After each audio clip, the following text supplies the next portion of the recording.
안녕하세요. 박진영의 마키아벨리 시작하겠습니다. 오늘은 변희재 대표님 모셨습니다. 예, 안녕하십니까. 네, 안녕하세요. 어떻게 오늘은 또 뭔가 탐정 같은 탐정이요? 그런 느낌의 패션인데요. 난 모르겠네. 오늘 오전에 그냥 막 주는 대로 입고 와가지고. 네, 뭔가 느낌이 탐정 같아요. 오늘 늦어서 네. 뭔지도 모르고 그냥 또 어제 또 한잔 하다가. 아니, 저도 패션에는 별 관심이 없는데 변희재 대표님하고 이렇게 같이 앉으면서부터 패션에 관심이 생겼어. 오늘 뭐 그냥 뭐 술이 안 깬 상태에서 입고 나와가지고 뭐 입은지도 모르고 여기 보니까 이렇게 입었네. 예. 술 안 깬 셜록 홈즈. 오늘 저희 주제가 약간 탐사하듯이 하는 그런 느낌이 있어요. 그래서 제가 그 이야기를 했는데 일단은 그래도 우리 윤석열 대통령께서 일본을 가셨으니까 우리 한일 정상회담 이야기. 근데 잠깐 정상회담 얘기를 하니까 이제 우리가 이제 일요일 날 나오니까 네네. 다 나왔겠네. 그렇죠. 결과가. 근데 뭐 네. 너무 뻔해서 네네. 지금 짚어도 문제가 없을 정도로 이미 다 윤곽이 드러나서 첫 번째는 이렇게 우당탕탕 이 오래된 수건의 문제를 우당탕탕 해치우고 가는 것 치고는 네네. 이 정도면은 공동선언 나와야 되거든요. 이 정도면. 안 하잖아. 안 한다는 얘기잖아요. 네네. 안 한다고 발표했잖아요. 네네. 그럼 더 볼 것도 없는 거예요. 그러면 놀러 간 거네. 일본 쪽에서는 우리 해줄 게 아무것도 없다는 얘기죠. 네네. 공동선언 하려면은 주고 받아야지만 공동선이 되는 건데. 그렇죠. 네네. 그러니까 예를 들면 계속 이 사람들이 김대중 오부치 선언을 자꾸 얘기하는데 예.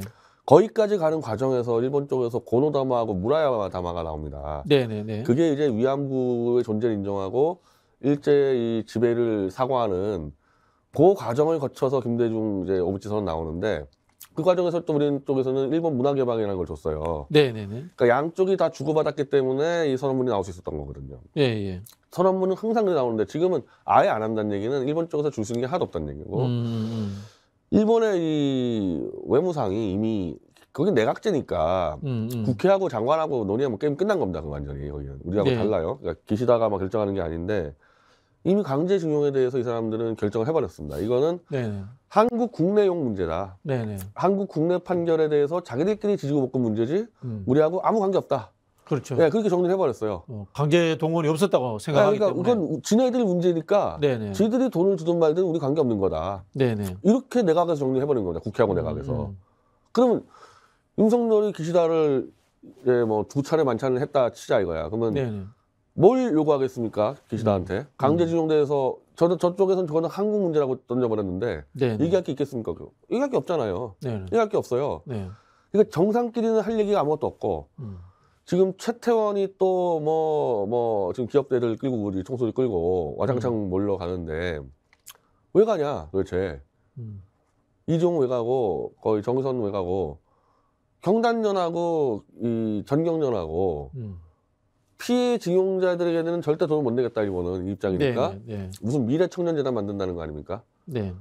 거기다가 이제 양측의 기업들이 각출을 하자. 네네. 그래서 그거 갖고 쓰자. 이거는 강제징용과 아무 관계 없는 거예요. 네네. 아무 관계 없는 거를 네네. 그걸로 이제 어떻게 보면 이제 국민들에게 눈속임 하는 거죠. 이 부분에 대해서 한 두 가지 정도의 지적이 있었어요. 첫 번째는 이게 잘못하면은 제3자 뇌물처럼 될 수 있다.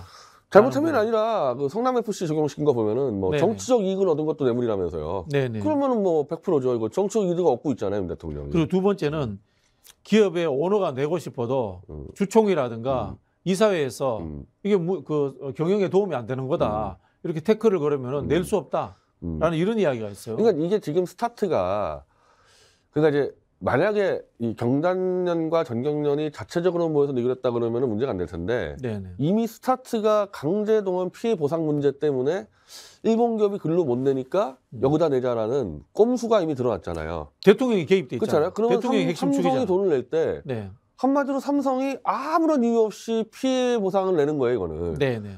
이거 정부 표현이 그렇게 된 거 아닙니까? 네네. 일본 기업도 마찬가지고. 네네. 그러니까 싹 다 배임에 걸릴 공산이 크죠, 이러면은. 이게 그러면은 변 대표님께서 성남 FC 문제 또는 이 미르 재단 문제와 한번 연관시켜서 한번 다시 한번 설명을 좀 해주시죠. 정리를. 네. 그러니까 첫 번째는 기업이 사회공헌 할 수 있어요. 할 수 네네. 있는데 부당하게 외부 압력에 의해서도 했다. 강제적으로. 그럼 이제 배임으로 걸리는 거고. 대통령의 의지에 압력을 넣은 의사게 사람은 이제 직권남용이나 강요죄로 걸리는 수가 있는 건데. 네네. 그게 사실 K제나 미르제나 때 나중에 다 직권남용으로 걸렸습니다. 뇌물은 네네. 아직 성립이 안 됐었는데 나중에 네네. 갔을 때는.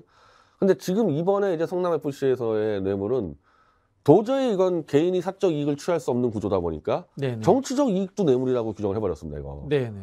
그 구조로 따지면은 이건 반드시 윤석열의 문제가 아니라 네네. 어떤 통치자도 네네. 좋은 뜻으로 하더라도 뭐 불이웃 돕기라 그래도 삼성한테 야 불이웃 돕자?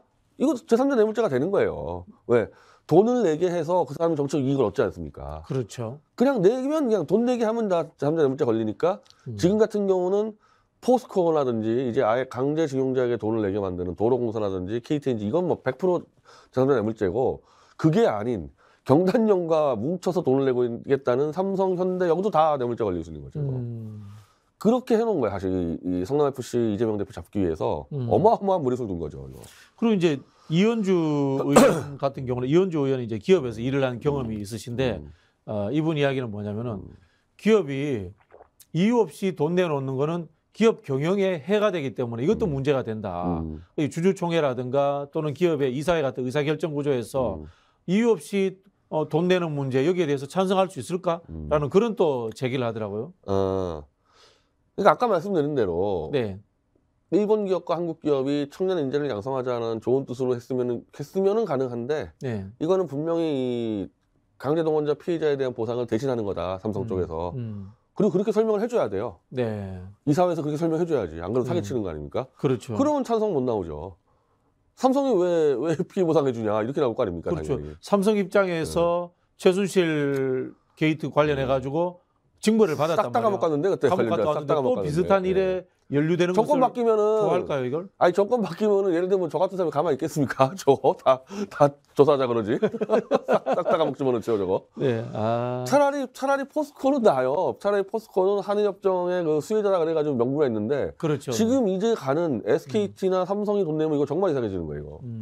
그 당시에 1965년 한일협정에 의해서 지원받은 회사가 포스코, 뭐 도로공사, 그 KTNG도 그렇다 그러대. KTNG. 예, 그 당시 뭐 그동안 한국통신이었겠죠. 만들었다고요. 그죠? 예, 예. 네.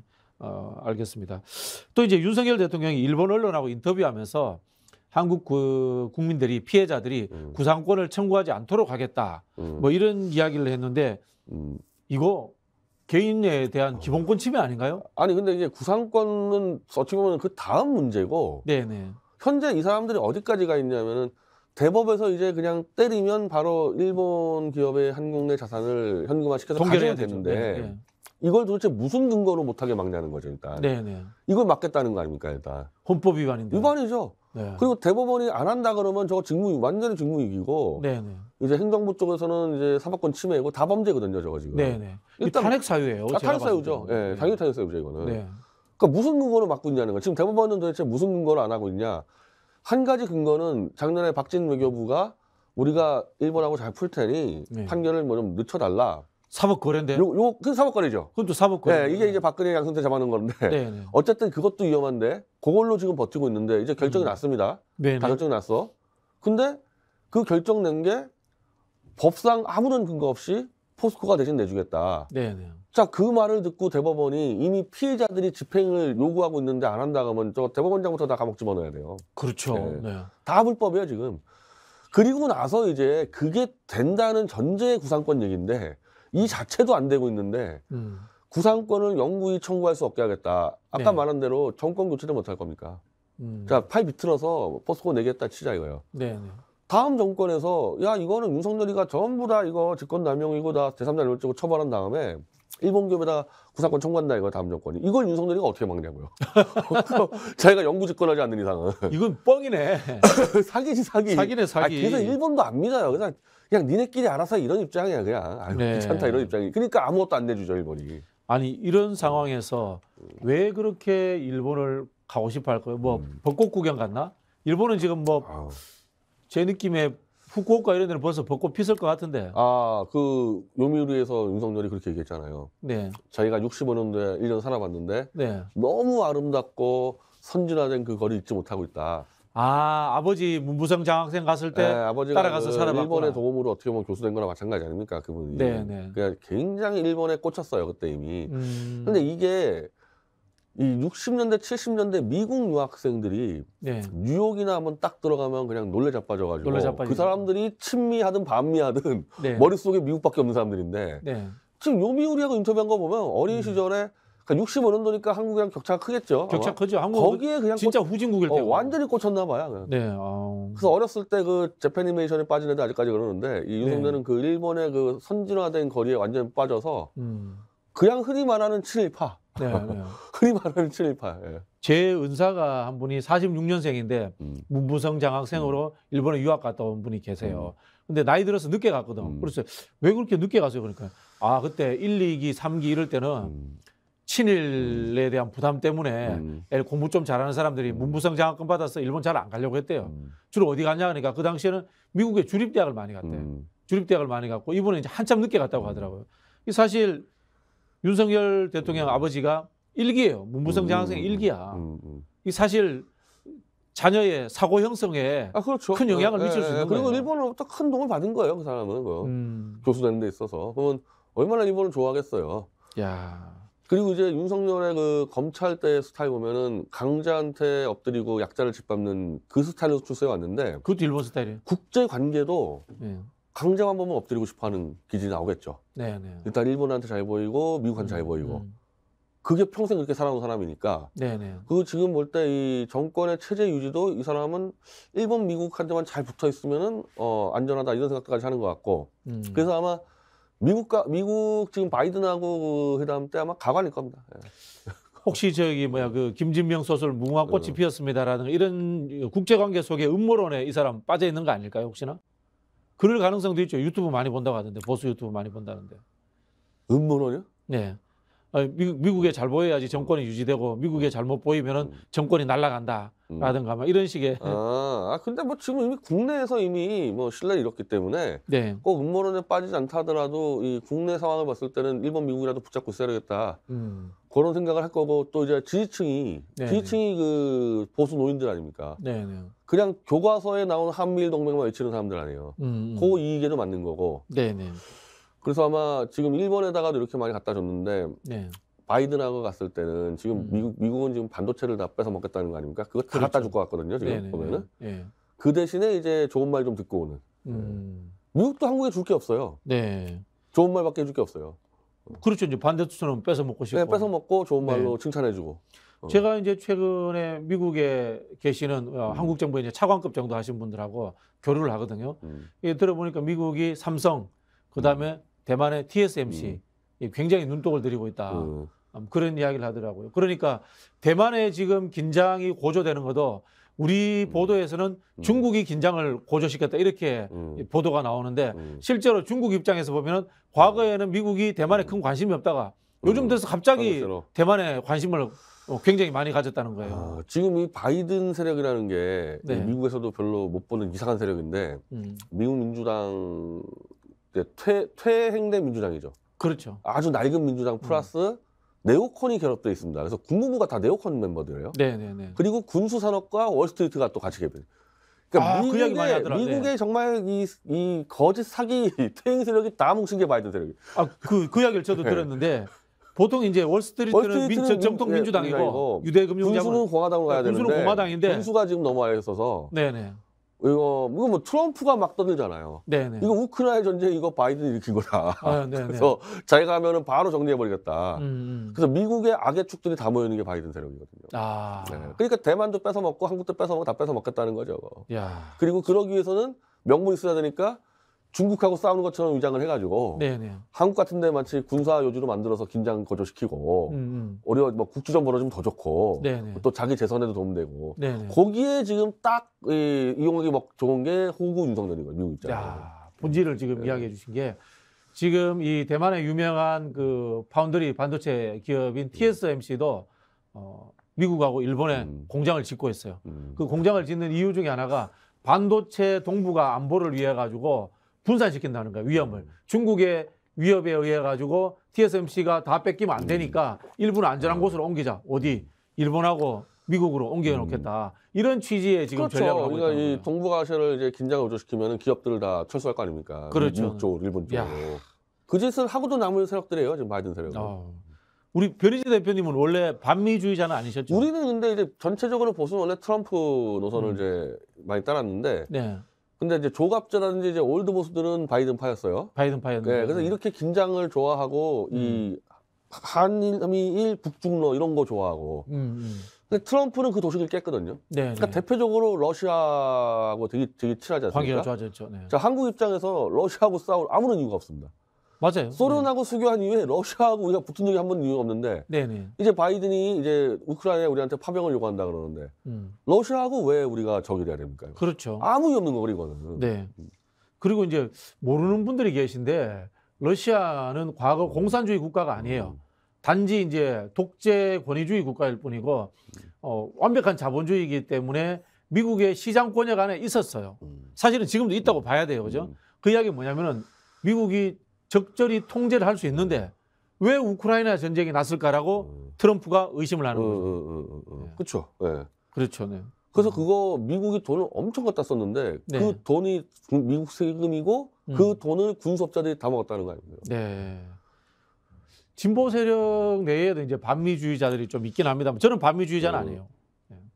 근데 이제 그 예전에는 친미 반미 이렇게 했었는데 지금 이 미국이 분열이 되면 너무 크게 분열돼서 예를 들면 트럼프하고 바이든은 거의 같은 나라 인간이라 볼 수가 없을 정도로 지금은 아주 정밀하게 잘 따져야 되지 미국의 악의 축이 정권 잡았는데 거기 따라갔다가 큰일 날 수 있죠. 그게 바로 100년 전에 가스라테프트 미락 아닙니까? 그렇죠. 그때. 네. 그게 한미일 동맹이에요. 가스라테프트 미락이. 그렇죠. 사실은. 네네. 지금 한미일 동맹은 딱 가스라테프트 미락으로 가는 거거든요. 이거. 거기에다가 대동아 공영권까지 생각나. 그런 느낌이 나요. 그런 느낌 안 듭니다. 일본도 그렇죠. 일본도 이제 한국이라는 나라가 요즘 만만치 않은데 윤석열이랑 호구 있을 때 다 벗겨 먹자는 생각하겠죠. 그렇죠. 할 것들 빨리 다 해쳐야 되겠죠. 일본도. 네. 그래서 뭐 우리는 저거 빨리 안 끌어내리면은 큰일 날 수 있어요. 여기. 일부 이제 보수 세력들이 생각하는 일본과 우리가 무역 관계가 나쁘면은 손해 본다. 이거 거짓말입니다. 왜냐면요. 요즘 이 첨단 산업은 한국이 일본보다 훨씬 앞서 있습니다. 네, 그 말씀 드릴게요.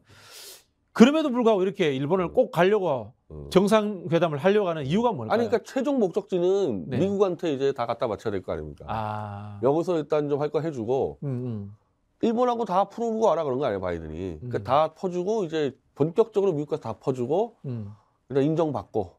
정권 유지하고. 네, 정권 유지 인정받고. 이제 뭐 솔직히 그거 별 의미도 없겠지만, 한국에서 국민들이 끌어내면 끝나는 건데, 뭐 자기가 뭐 어떻게 할지 모르겠지만, 그런 식으로 착각을 하고 있는 거죠. 자, 그럼 제가 질문 드릴게요. 이거 뭐 나눌 수는 없는 거지만 1번 윤석열은 뼈속까지 친일 팔아서 일본을 저렇게 가고 싶어 한다. 2번 미국에 잘 보이고 싶어서 일본에게 저렇게 집착한다. 어느 쪽이 강할까요? 다 둘 다인데? 둘 다야? 둘 다야. 둘 다라고 하면 재미없는데. 네, 뼈속까지 친일파기도 하고 미국이 잘 보이고 싶게 하고 둘 다예요. 그러니까 친일에 대한 그러니까 이게 어렸을 때부터 좀 합리적 사고를 못한 사람이죠. 일본 거리 보고 우와 빠져있고 멋있어. 그리고 강자한테 엎드리고 약자 짓밟는 기질 이 두 개가 겹쳐가지고 이런 사태가 벌어진 거죠. 그 이야기가 생각나네. 박정희가 한일 정상회담 끝나고 난 뒤에 일본을 가서 자기 일본 육사 동기들을 만나서 파티를 했대요. 거기서 뭐 노래 부르고 난리 났었다는 거야. 그 일본 국가 부르고 군가 부르고 막 너무 좋아했다는 거야. 박정희 씨는 어쨌든 만주에서 아마 수석을 했을 거예요. 그렇죠. 만주에서 일본 육사에서 3대인가 했을 거거든요. 그러니까 자기가 이제 그 한 사람은 일본 사람이지. 엘리트라고 생각을 하는 일본 거고. 엘리트지. 자기가 엘리트라 생각해서 어떻게 보면 일본어라 갔을 때는 좀 주체성 있는 거고 윤석열이는 쭈레쭈레 따라가가지고 멍하니 보고 그냥 빠져든 사람이고. 박정희는 이제 1917년인가 14년생이니까 태어났을 때 이미 일제강점기였으니까 일본인이라고 교육을 받고 그렇죠. 다 일본인 교사한테 교육을 받고 사실 김대중 대통령도 거의 똑같은 성장 과정을 하는데 다 일본인 교사한테 교육 받고 다 이제 가난한 집은 이제 만주로 가고 부잣집은 동경으로 가는데 둘 다 만주로 가려고 그래서 박정희는 갔고 김대중 대통령은 못 갔고 2차 세계 김대중 대통령은 집이 좀 살았던 것 같은데 느낌이? 근데 동경까지 갈 집은 안 되는 거예요. 그러니까 그 당시에 최상류층은 동경을 가고 더 상류층은 미국을 가는데 만주는 이제 지금으로 따지면 중산층이죠. 애초에 가난하면 뭐 만주고 보고 그냥 평생 땅갈이 하는 거고. 저희 할아버지 형제가 칠형제인데 저희 할아버지는 만주 봉천에 살다가 나중에 이제 청진에 신일본 제철에 이 강제 동원을 가요. 그리고 우리 막내 할아버지는 일본 유학을 가 또. 시골에도 그런 경우가 많았어요. 아니, 그러니까 박정희 대통령도 가난한 농부라 그러는데 아까 말한 대로 일본에 못 갈 정도 가난하다는 거는 자기 형이 엘리트였잖아요. 동아일보 기자까지 하고. 그러니까 지금 얘기하는 김대중 박정희 중산층 정도 되니까 만주 유학을 갈 수 있는 거죠. 그렇구나. 자, 뭐 박정희 집안도 그렇게 못 살진 않았대요. 아, 그렇죠. 실제로 자기 형이 그 아니, 엘리트였기 일단 때문에. 그 당시에 학교를 다녔는데 그렇죠. 학교를 다니는 사람이 15%에서밖에 없는데 네. 그것도 그 대구 사범학교를 교사까지 갔으니까 네, 대구 사범학교 그러니까 대학교거든. 지금. 중산층은 맞는 거죠. 네, 네. 그 우리가 흔히 알고 있는 정주영 회장 있잖아요. 네, 네. 초등학교까지 못 나갔다가 그때 초등학교 나왔으면은 그 중산층이에요. 그렇죠. 네. 그 우리가 그 과거 문제 잘못 따지면은 정주영 회장이 정말 밑바닥에서 가난하지만 아니 그 소를 팔아서 소가 있었잖아요. 소를 집에. 팔았잖아요. 네, 소를 네, 팔아서 도망쳤잖아요. 네, 네, 네. 중산층이지. 그래서 만약에 이건희 회장이 이제 누구 집 아들이냐 그러면요. 대구의 국수집 아들이 돼버려요. 원래 이병철 회장이 국수 팔아서 장사했기 때문에 그때 태어났거든요. 네네네. 이건희 회장은 가난한 대구의 국수집 아들 되어버린 거예요. 그렇구나. 사실은 이제 우리 그 LG 이 구자경 회장 집안이 민족 자본이라는 이야기를 많이 하잖아요. 백산상에도 이제 돈을 댔고 거기는 이제 사실은 경남의 큰 지주 집안이지. 네. 그분이 아마 교사하다가 들어왔을걸요? 아, 그런가요? 네, 교사하다가 다시 들어왔어요. 교사했다는 건 엘리트였다. 거기는 최상류층이거든요. 네, 그런 거는. 네. 뜬금없이 저희가 또 한국의 경제인들까지 이야기를 했습니다만. 아니 이게 요즘 하도 이게 흙수저가지고 사기친 사람 많아가지고 네, 제가 짚어드린 건데. 변 대표님 흙수저예요? 아니 저희 뭐 교사 강사했던 분이기 때문에 그냥 전형적인 중간층이라 보면 되는 거고. 그 김태호 총리 있잖아요. 그 가난한 소장수의 아들.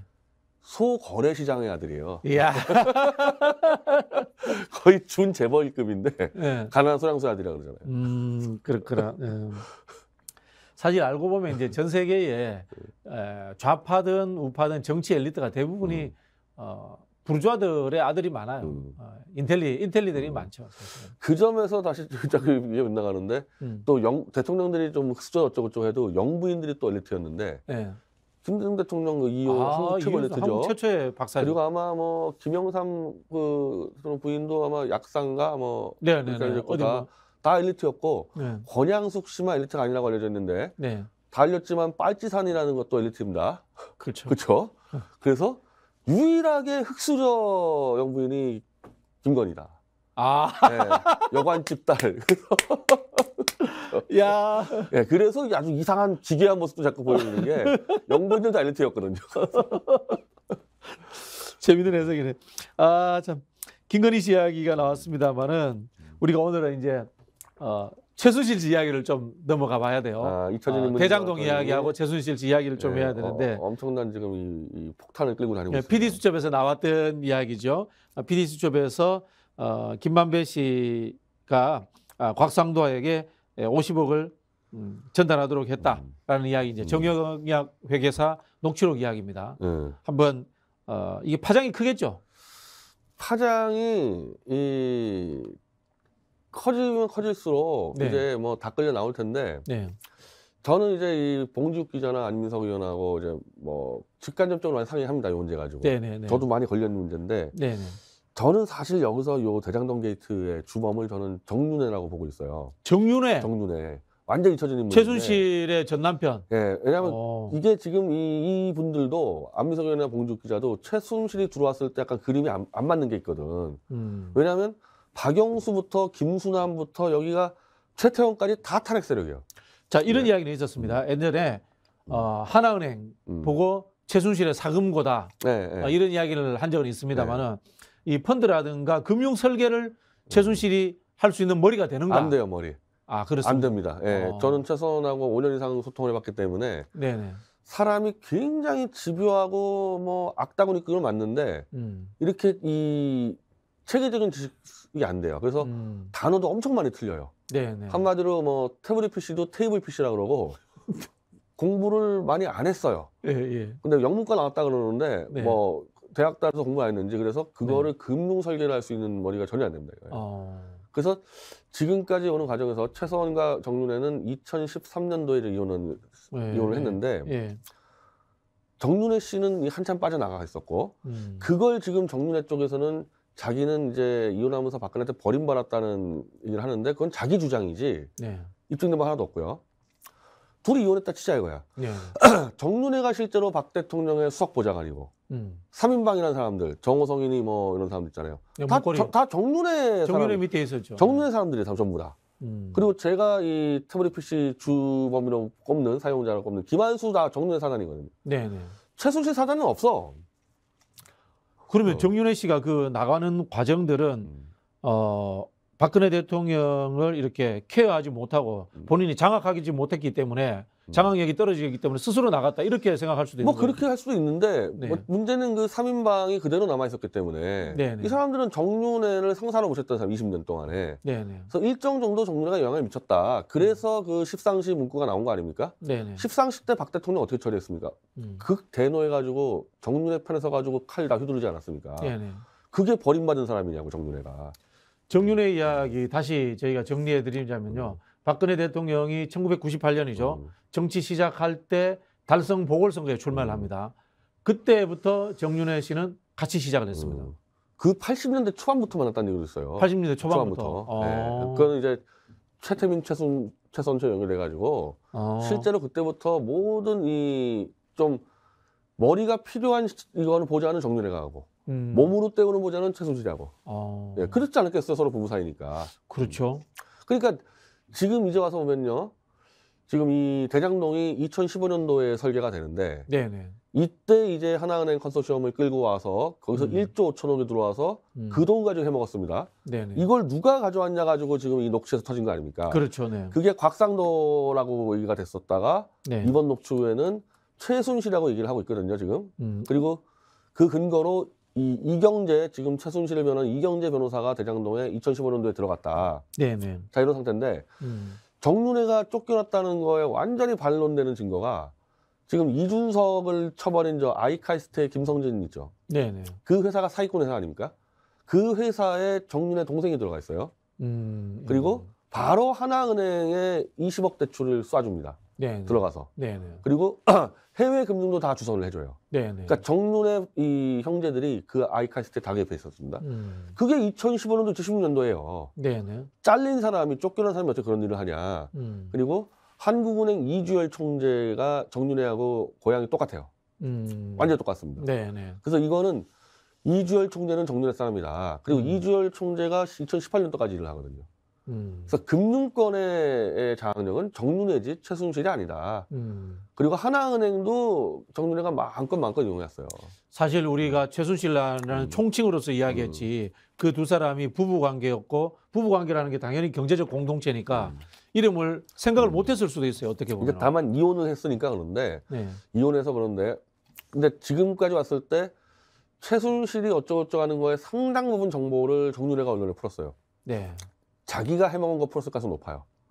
둘 다 해먹었겠지. 네네. 근데 최순실은 좀 작은 거 해먹었는데 진짜 큰 거, 좀 대장동 큰 거 아닙니까? 네네. 이거 정윤회 이거는 최순실이 개입할 수 있는 게 아니에요. 이건. 근데 최순실은 왜 거기에 대해서 정윤회의 행동이다 이런 반론을 안 하죠? 자기가 뭔지도 모를 거예요. 지금 이거 감옥에 지금 나와 있는데 네. 이게 지금 뭔지도 모를 거고 이게 지금 이 김만배라는 사람이 네. 재밌는 얘기를 하는데 네. 자기가 그래서 최순실을 도와주려고 2010년도 그 탄핵 초기에 최순실이 독일에서 있는 사람을 데려옵니다. 네. 하루 만에 구속이 돼요. 근데 그 하루 동안 시간을 김만배 자기가 벌어줬다고 떠벌려서 최순실을 돈 것처럼 얘기하는데 네. 실제로 최서원 측 변호사들 나중에 박근혜 쪽 변호사들 다 하는 얘기 뭐냐면 도대체 어느 놈이 최순실을 이렇게 빨리 데려왔냐. 왜냐하면 이게 너무 방대한 사건이어서 최소한 독일에 있을 때 변호사가 가서 팩트 확인을 했어야 된다는 거야. 네네. 박근혜 쪽하고. 예. 뭐 나쁘게 말하면 말을 맞출 수도 있는 건데 변호하는 사람 입장에서는 사실관계 확인하는 게 너무 많았기 때문에 네. 독일에 가서 누군가라는 최순실하고 다 팩트체크하고 요 팩트체크하고 박근혜한테 확인하고 이렇게 했어야 되는데 그냥 끌려 들어왔다 최순실이. 누가 데려왔냐? 이경재 변호사예요. 네네. 이경재 변호사는 정윤회 측근입니다. 근데 최서원이 이 변호사를 못 구하니까 이경재를 썼는데 네. 이경재가 그냥 최순실을 데려 들어오는데 최서원은 그때 끌려 들어온 이유를 나는 태블릿 PC 확인하러 들어왔다. 자기는 그 얘기 못 들었다. KG나 미르재단. 그러면 이경재 변호사가 속였다는 얘기 아닙니까? 그리고 그 뒤에 김만배가 썼다는 얘기 아니에요. 김만배가 같이 이경재랑 같이 해가지고 최서원을 잡아 들어와가지고 탄핵이 시작된 거거든요. 만약 거기서 한 열흘만 더 버티고 있어서 이 박근혜 쪽 변호사들이 가서 확인했었으면요 달라질 수 있었던 거거든. 네. 그래서 한마디로 이경재와 김만배가 탄핵을 해준 건데 네. 그 대장동의 핵심 멤버라는 박영수, 아까 이런 김수남 그리고 여기에 최태원까지 이게 다 범탄핵 세력이거든요. 그래서 우리는 야, 이 대장동에서 나눠먹은 돈이 결국 탄핵의 미션을 수행한 돈이 아니냐 그렇게 의심하고 있었는데 네. 여기에 정윤회가 껴있다면 딱 맞아 들어가요. 정윤회가 실제로 뒤에서 안 움직였거든요. 그리고 지금 정유라가 지금 이 거의 모든 보수 채널 나가서 태블릿 PC 얘기를 안 합니다. 네. 안 하면서 저하고 저를 공격을 해요. 예. 정말 황당한 일이죠. 제가 감옥까지 갔다 와서 최서원이 어쨌든 얘기하는 태블릿 진실을 밝힌 사람인데 정윤아가 저를 공격을 해요. 예. 이 뒤에 정윤회가 있습니다. 정윤회가 정윤아를 움직이고 있어요. 예, 예. 그러니까 정윤회가 탄핵 세력이고 태블릿 PC를 은폐하려고 그러고 지금 최순실은 오늘 이제 이 송재준 TV에서 인터뷰한 거는 변희재가 지금 태블릿 가지고 정권 타도 운동하는데 자기는 강력히 반대한다. 예. 최순실 육성에 공개를 했어요. 예, 예. 제 실명을 걸었습니다. 예. 변희재가 하는 짓을 반대하고 자기는 윤석열 정권을 지키고 끝까지 도우면서 가겠다. 이게 바로 지금 봉죽 안민석이 얘기했던 네. 최서원이 태블릿 진실을 덮어주는 대가로 석방을 요구한다는 거거든요. 거래치고 있다. 네네. 오늘 완전 그게 육성이 드러났거든요. 네네. 그러니까 한마디로 최서원은 이제 조만간에 태블릿 PC는 내 거 맞다. 변희재가 사기친 거다. 이 말까지 할 것 같아. 오늘 분위기 보면은. 네네. 그러면은 이제 한동훈 입장에서는 그 근거로 저를 구속시키고 최서원을 반대로 풀어주고 이 거래를 석탄일날 친다는 거거든요. 그리고 이 정윤회가 껴있다는 얘기는 역시 이 대장동 전체가 원래 다 요 탄핵을 취했던 한 통속이고 그 사람들이 대가를 챙기고. 그럼 결국은 힘에는 박영수라고 보시는 거네요. 사실은 정윤회죠. 정윤회인데 어쨌든 그쪽은 총괄은 박영수고. 사방팔방의 고리는 네, 총괄은 박영수가 박영수고 되는 거죠. 이 모든 실무를 주로 한 건 정윤회로 원래부터 우리가 보고 있었는데 네. 이 봉죽 기자 보도 왔을 때 최순실을 정윤회로만 바꿔버리면 똑같더라고. 자, 다시 한번 정리해 볼게요, 제가. 이 두 그룹이 나와요. 이 검찰이라든가 이 대장동에 누가 나오냐면, 자, 곽상도 위에 최순실이 있다는 설이 있고, 곽상도 위에 최재경이었다는 설이 있어요. 그리고 최재경 위에는 김기춘이죠, 그죠? 그렇게 라인이 하나 나옵니다. 자, 곽상도, 최재경, 김기춘. 근데 곽상도가 최재경 라인인지 최순실 라인인지는 불분명해.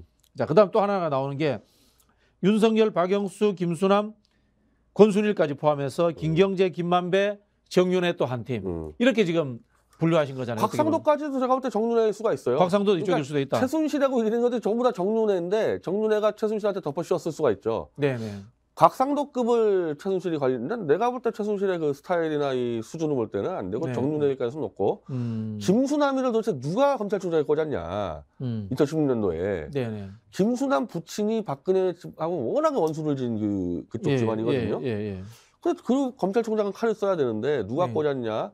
실제로 이 태블릿 조작은 김수남이 시작했습니다. 특검 전에.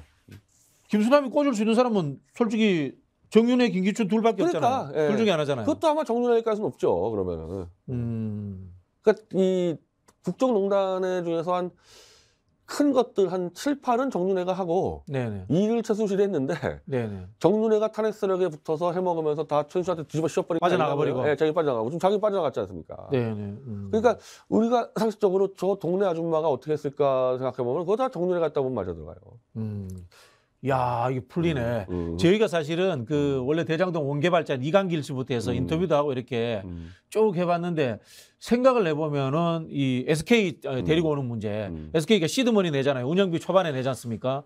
그때도 이게 곽상도가 해줬다 이렇게 생각을 했거든. 근데 또 다른 사람이 있다라고 이야기하니까 또 쉽게 풀려지고 그다음에 하나은행 대출 문제도 또 이게 곽상도가 다 했다 이렇게 생각했는데 그 부분들도 좀 풀려지고 그런 측면이 좀 있네요. 네, 최소한의 이 수준과 능력으로는 안 될 것 같은데 했던 것들을 정렬로 대입해버리면은 다 답이 나오고 실제로 이제 하여튼 아까 내가 안민석이라고 통화할 때도 약간 우리가 토론했었는데 야, 정윤회 쫓겨나지 않았냐? 아니, 2015년, 2016년도에 아이카이스트에 계속 개입하고 있는 게 증거가 다 나와 있단 말이에요, 이게. 그럼 딴 거 안 했겠냐는 거죠. 그리고 이제 우리가 또 이상했던 게 이 정호성하고 뭐 김한수 이런 조문애기들이 어떻게 박근혜를 이렇게 배신할 수 있을까 따랐을 때 정윤회 사단이라면 가능하겠구나. 정윤회 지시에 따랐으면은. 야, 이거 근데 이 가설을 수없이 이야기했는데 지난 대선 때도 이야기했는데 민주당 의원들이 잘 모르더라고요. 정무위에서 이걸 못 풀어내더라고요. 해보니까. 아니 그림이 좀 안 맞은 거 있었고. 네네. 그러니까 지금처럼 여기에 최순실이 껴들어가면 그림이 안 맞아 들어가요. 근데 하나은행의 1조 5천억은 누가 움직였냐? 곽상도급 어림도 없다. 그래서 최순실이 나왔는데 그건 더 어림도 없고 정윤회라면은 충분히 가능할 정도의 힘이 있었죠. SK는 애초에 최태원이 석방이 되는 과정에서 네네. 그때부터 이제 뭐 곽상도가 로비했다는 거 아닙니까? 네. 그럼 거기도 정유가 개입했겠죠. 자, 곽상도가 민정수석 민정수석 그만뒀을 때야. 민정수석을 그만뒀을 때인데 그 로비를 곽상도한테 했다는 거잖아요. 우리가 이제 지금 판단해야 될 추론해야 될 핵심은 민정수석을 그만둔 상태에서의 곽상도가 그만큼의 영향력이 있었냐 하는 거예요. 그러니까. SK의 시드머니 받아내고 네. 하나은행에서 하나은행이 불리한 이득이 별로 생기지도 않는 PF를 만들어내고 하는 과정에서 곽상도의 영향력만으로 충분했느냐. 안 되죠. 예, 그 어림도 없죠. 그래서 저희가 추론했던 게 최순실 이야기를 이제 정치적으로 덮었던 건데. 그리고 곽상도가 또 그 다음에 공천을 받습니다. 네네. 예, 그리고 곽상도는 공천을 2010년도 공천 받아서 대구에서 공천 받아요. 그럼 박근혜 네. 사람이잖아요. 네네. 끊임없이 탄핵을 정당화하는 발언밖에 안 했어요. 원래 대구의 정치인들은요, 일단 쇼라도 탄핵 반대를 하거든요. 네. 곽상도는 집요하게 탄핵 찬성으로 갔어요. 대구에서 공천받은 사람이. 네. 그러니까 곽상도가 정윤회하고 연결됐다, 대장동 이렇게 하면 딱 말이 맞는 거죠. 그 최태원은 이제 이 석방이 됐어요, 어쨌든. 네네. 석방되는 과정에서 이혼 선언을 해가지고 네. 노소용하고 그 박근혜 정권에서 어쨌든 재벌을 석방해 주는데 굉장히 부담이 있었는데 열심히 하겠다 풀어주면 석방해 주는데 이혼을 선언해 버렸어, 석방되자마자. 그 여론이 엄청 안 좋아져가지고 박근혜 쪽에서 이 손 봐야 되겠다 하고 있었거든요. 네. 탄핵에 들어갈 수밖에 없었죠, 최태원 입장에서는. 최태원 대단한 사람이야. 또 윤석열 따라서 일본 가는 거 보면. 지금 윤석열하고는 거의 범죄 공동체 깐부 사이죠, 저거 완전히 둘이서 저거. 문재인 정부 때도 엄청 친정부적인 척했는데요. 사회적 기업이 어떻고 뭐 그런 이야기 엄청 하고 다녔는데. 비교가 안 되죠. 지금 윤석열과 붙어 다니는 거는 지금. 알겠습니다. 하여튼 뭐 정리를 하면 이렇습니다. 보통 이제 우리가 이제 대장동이라든가 개발 사업을 하게 되면요, 인허가 이야기를 합니다. 지금 이재명 대표를 공격하는 게 인허가 문제예요. 인허가 문제를 하는데 사실은 인허가 문제보다 더 중요한 게 자금의 흐름이에요. 자금, 누가 돈 댔냐 이 말이야. 누가 돈 댔냐 이 말인데, 첫 번째, SK는 왜 근거 없이 대장동에다가 운영비를 댔는가? 두 번째, 하나은행 컨소시엄은 왜 본인들이 이익도 나지 않는 설계를 했고 화천대유라든가 천하동행에 이익을 몰아다 주면서 PF를 그렇게 돈을 많이 풀어줬는가? 라는 이 의문점들을 풀어야 된다는 이야기를 하는 거예요. 예, 이재명 대표는 인허가를 해준 거죠. 개발 사업. 네, 인허가 쪽의 이야기고. 네. 그 뒤로는 간섭을 할 수 있는 권리가 없어요. 없죠. 네, 민간이니까. 그럼 지들이 알아서 돈 가지고 하는 거고 이재명 대표는 돈만 받아오면 되기 때문에 지금 이름 나오고 있는 박영순이 무슨 정윤회 이런 사람들은 이재명과는 아무 관계 없는 사람들이에요, 이 사람들. 그렇죠. 여기서 또 하나 제가 갈래를 타야 될 게 있는데요.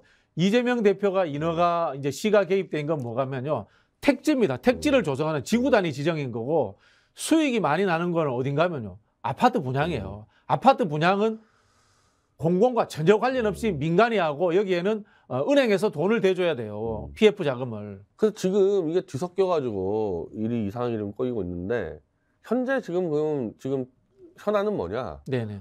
최순실이 지금 윤석열 쪽과 거래해서 태블릿PC 진실을 덮고 석방한다는 이게 현재 핵심이에요. 여기에 대장동까지 껴서 네. 복잡해진 거는 뭐냐? 정윤회가 개입했기 때문에 정윤회가 ED에도 개입해 있어서 정유라를 움직이면서 태블릿PC를 덮어버리다. 네. 요 공작을 하는 거거든요. 그래서 이걸 막아야지, 이거는.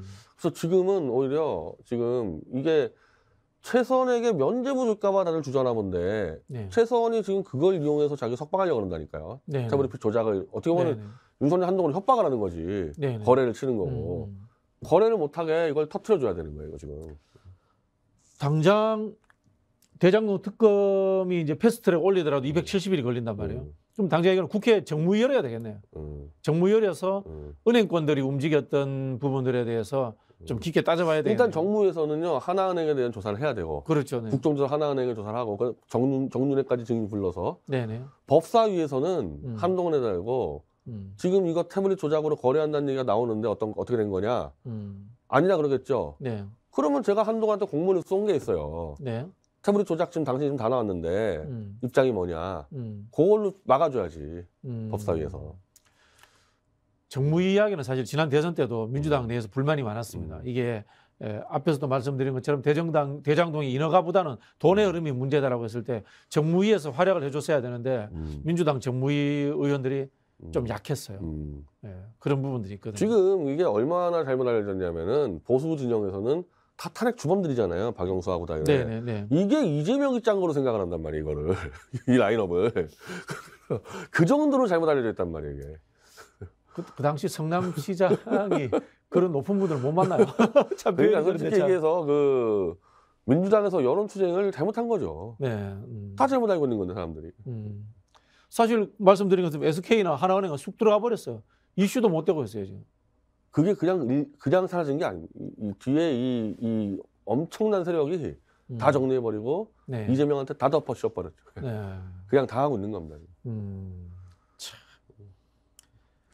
최태원 회장은 결국은 계속 이제 어떻게 보면은 쭉 이 윤석열 라인과 같이 가는 사람은 최태원 회장 한 명이네요.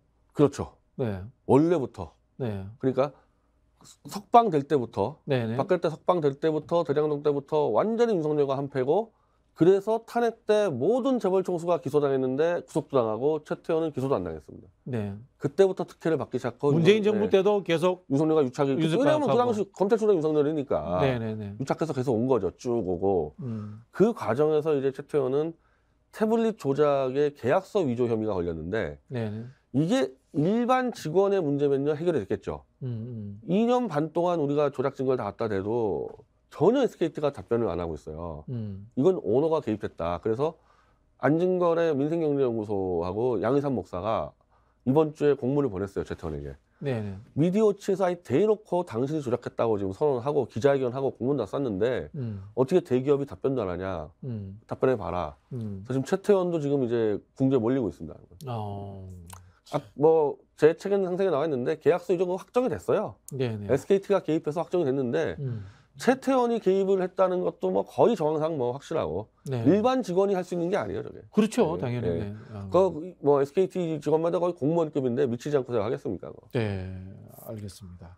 자, 마지막으로 변 대표님이 그러면은 이걸 어떤 식으로 흘러갈 건지 그리고 민주당이 어떻게 해야 되는지 그 이야기 좀 일단은 지금 그 하나은행을 끌고 들어온 거에 지금 최순실이라고 지금 주장이 되고 있기 때문에 네네. 일단 이 봉주욱 기자나 안민석 의원이나 민주당 쪽에서 정리로 한번 다시 돌려봐라. 네네. 최순실 이름에다가 정리 한번 넣어놓고 맞춰보면 잘 맞아떨어질 겁니다. 네네. 그러면 지금까지 정윤회가 숨어 있었던 부분들까지 한번 다 조사해 보면요. 이게 쫙 대장동까지 탄핵부터 지금 윤석열까지 쫙 이건 나올 거거든요. 네네. 정윤회를 다시 소환시켜 버려야 돼요.